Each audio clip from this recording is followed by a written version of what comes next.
সামনেই ছেলের জন্মদিন, বুঝলে? ছেলেটা তো কবে থেকেই বলছে পাঁঠার মাংস খাবে, কিন্তু আমার তো সেই সামর্থ্য হচ্ছে না। কি করব বুঝতে পারছি না। ও গিন্নি, বলো না কি করা যায়। কি করবে বলো? এখন তো মাঠে ফলনও তেমন হচ্ছে না। দেখো ঠাকুরের ইচ্ছায় কতদূর কি হয়। আচ্ছা গিন্নি, আমি তাহলে এখন যাই, বুঝলে? গিয়ে দেখি মাঠে কত দূর কি করা যায়। আচ্ছা, যাও তাহলে।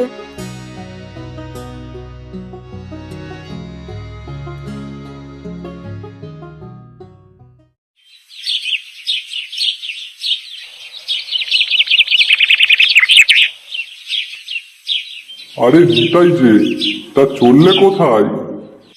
আরে রামু, আর বলো না। আমার ছেলে একটু পাঁঠার মাংস খাওয়ার ইচ্ছা হয়েছে, তাই একটু বাজারে যাচ্ছি মাংস আনতে। ও আচ্ছা আচ্ছা, আর বলো না, আমার ছেলেটাও কয়দিন ধরে লেগেছে পাঁঠার মাংস খাবে। তা আমার যে সামর্থ্যই হচ্ছে না। ও, তা তুমি এখন কোথায় চললে গো? এই মাঠের দিকে যাই গো। আচ্ছা যাও তাহলে, পরে কথা হবে খন। হ্যাঁ হ্যাঁ রামু, যাও তাহলে।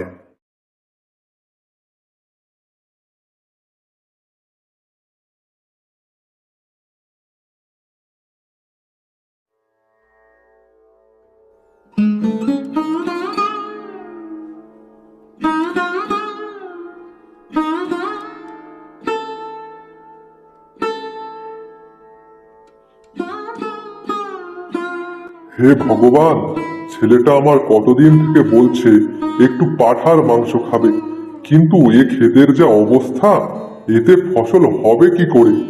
হে ভগবান, তুমি একটু মুখ তুলে চাও, না হলে যে আমি আমার ছেলের এই ছোট্ট ইচ্ছাটুকুও পূরণ করতে পারবো না।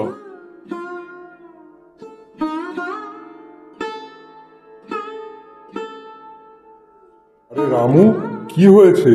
এখানে বসে আছো কেন? কি এত ভাবনা চিন্তা করছো? আরে আর বলো না, দেখতেই তো পাচ্ছো আমার ক্ষেতের কি অবস্থা।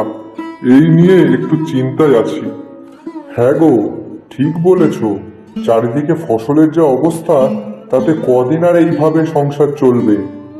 ওটাই তো আমিও বুঝতে পারছি না। আমারও তো তোমার মতোই পরিস্থিতি। হ্যাঁ গো শিবু, এইভাবে আর কতদিন চলবে বলতে পারো?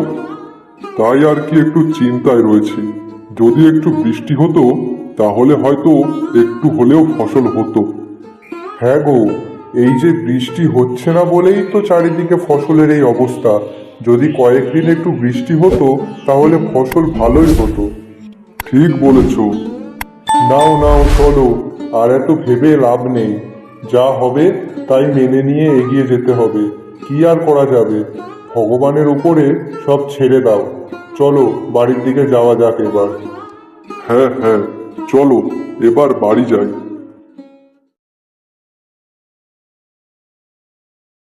তা বলো রামু, বাড়ির সবাই ভালো আছে তো? হ্যাঁ আছে। তোমার বাড়িতে সবাই কেমন আছে? ও, মোটামুটি চলছে সব। তো তোমার ছেলে কেমন আছে? আর বলো না, ও সেই কবে থেকে পাঁঠার মাংস খাবে বলছে, কিন্তু এখন মাংসের যা দাম আর এই ক্ষেতের যা অবস্থা, তাতে ফসল তো হচ্ছে না। তাই বুঝতে পারছি না কি করে ছেলেকে একটু মাংস খাওয়াবো। হ্যাঁ গো, ঠিক বলেছ। পাঁঠার মাংসের এখন খুব দাম। আজ মাঠে আসার পথে নিতাইয়ের সাথে দেখা হয়েছিল। নিতাই ওর ছেলের জন্য মাংস কিনতে যাচ্ছিল।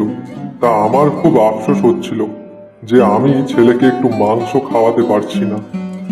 এত চিন্তা করো না রামু, সব ঠিক হয়ে যাবে। তা এখন কি বাড়ি যাবে, নাকি অন্য কোথাও যাওয়ার আছে? হ্যাঁ, দেখি বাজারের দিকে যাব একটু। ও আচ্ছা, যাও তাহলে, পরে কথা হবে।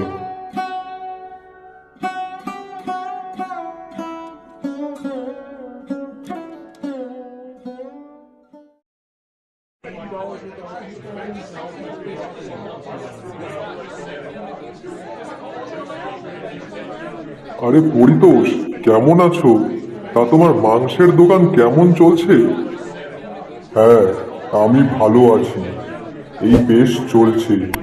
আসলে কি বলো তো, মাংসের দাম শুনেই তো মানুষ দোকানে তেমন আসেই না।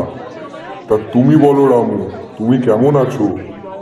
হ্যাঁ হ্যাঁ, আছি কোনো রকম। তা বলছি কি, এখন মাংসর দাম কত গো? 850 টাকা কিলো। ও বাবা, বলো কি গো, এত দাম? আচ্ছা, আজ আসি গো পরিতোষ, অন্য একদিন আসবো খন। কোত্থেকে যে আসে না, যত সব। সামর্থ্য যখন নেই, তাহলে কিসের জন্য যে দোকানে আসে তার ঠিক নেই।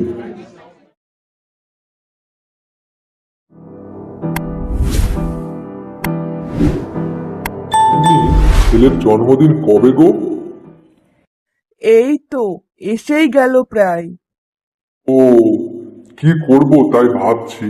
ওদিকে মাঠের যা অবস্থা, যদি একটু বৃষ্টি হতো তাহলে একটু আশার আলো দেখা যেত গো। চিন্তা করো না, ভগবান আছে, ঠিকই একটা উপায় হয়ে যাবে।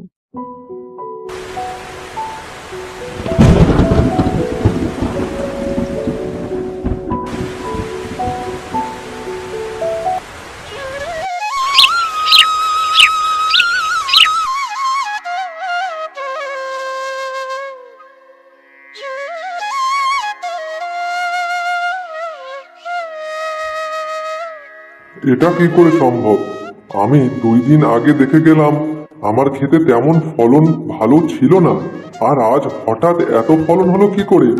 যাই, এটা এখনই বাড়িতে গিয়ে গিন্নিকে জানাতে হবে।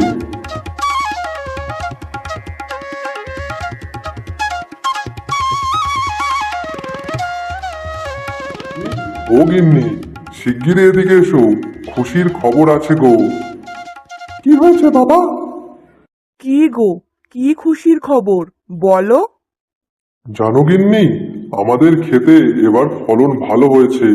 এই যে 2 দিন বৃষ্টি হলো না, সেই কারণে খুব ভালো ফলন হয়েছে। ক্ষেতটা দেখে মনে হচ্ছে সবুজ সোনায় ভরে গেছে। যাক, ভগবান তাহলে মুখ তুলে তাকিয়েছে, এবার আমাদের আর কোনো দুঃখ কষ্ট থাকবে না।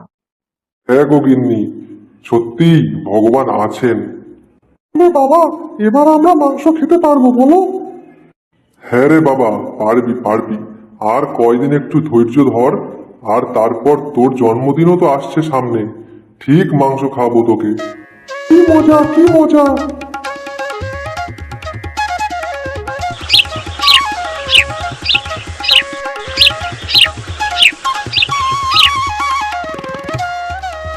কি রামু, দেখেছো?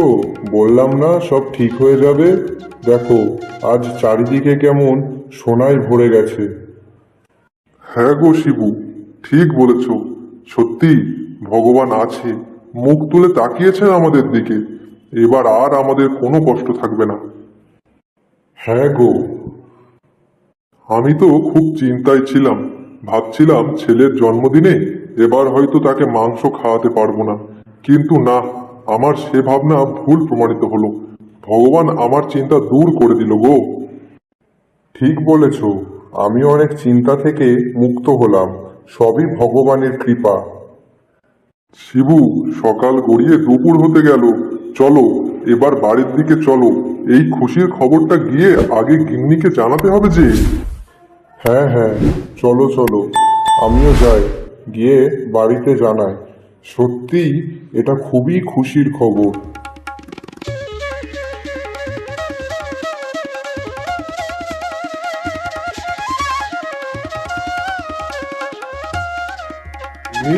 ও গিন্নি, জানো, আমার ক্ষেত দেখে মনে হচ্ছে যেন সোনায় ভরে গেছে।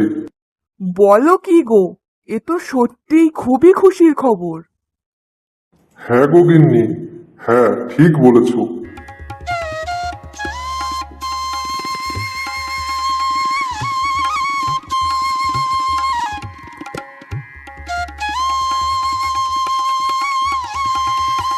পরিতোষ, আজকে মাংসর কিলো কত করে? কেন গো, আজও কি দাম শুনে চলে যাবে নাকি? না না, আজ যে দামই হোক না কেন, আজ আমি মাংস নিতেই এসেছি। আজ মাংস নিয়ে তবেই বাড়ি যাব। বলো কি গো, তুমি মাংস নেবে? আরে হ্যাঁ হ্যাঁ, দাও তো দেখি। আমার ছেলেটা কবে থেকে বলছে একটু পাঁঠার মাংস খাবে, তা আজকে তাই নিতে আসলাম। ভালো কচি পাঁঠার মাংস দিও কিন্তু। তা বলো কি গো, কোনো লটারি পেলে নাকি, নাকি ভাগ্য খুলে গেল? ওই তেমনই ধরো। নাও নাও, বেশি দেরি করো না, তাড়াতাড়ি দাও তো দেখি। আর হ্যাঁ, একটু ভালো দেখে বেশি করে দিও, বুঝলে?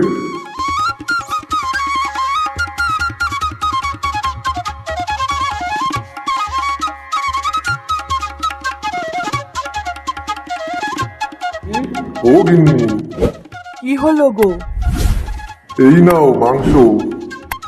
কি মজা, মাংস রান্না হবে, আমি মাংস খাবো, কি মজা। হ্যাঁ বাবা, খাবি খাবি।